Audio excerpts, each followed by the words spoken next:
When we talk about the people who actually do the work, we sometimes say they are at the coalface, the guys on the back deck, and sometimes as being at the sharp end of the stick. As we move away from the sharp end, we move away from the task and up the management ladder until we get to the blunt end. The people furthest from the sharp end tend to think they know best how to complete the task, but this isn't correct. The person who knows the most about how the task is actually done is the one doing the task. They are also the one most likely to be hurt doing the task and the one best placed to advise on how the task can be completed safer and more efficiently.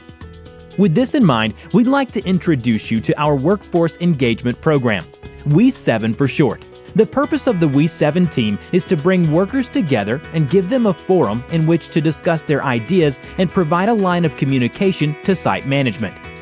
The plan is to create a We7 team at each work site made up of frontline workers with no foremen or supervisors who meet on a regular basis.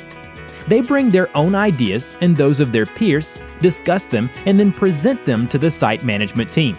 The site management team will then consider these ideas and implement when feasible.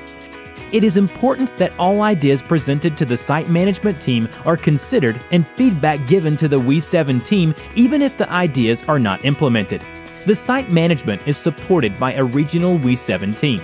We7 works with our existing processes such as CSB cards and the safety committee and creates a new focus to listen and learn from our frontline workers.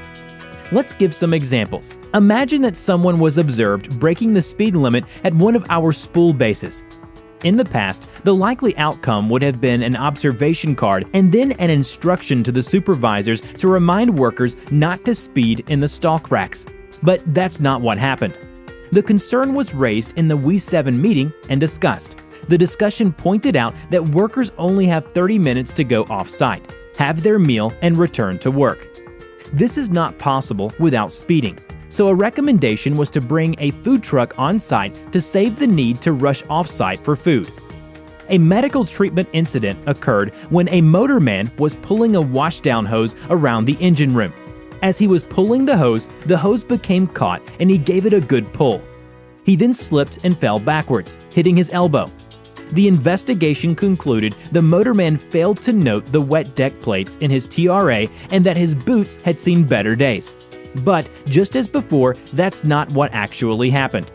The motorman raised the concern in the We7 meeting and suggested the installation of 2 hose reels to save him from having to drag the single heavy hose around the engine room, making the task not only safer but also easier and more efficient. Just as these We7 teams prevented future incidents, we are implementing a We7 team at your site to listen and learn from you. Our goal is to work together to make a safer, more efficient worksite. This is your opportunity to have a positive impact on your work environment with direct communication to management. Help us change from an organization that mainly learns from our mistakes to an organization that looks forward, uses our expertise, and tries to prevent accidents before they occur.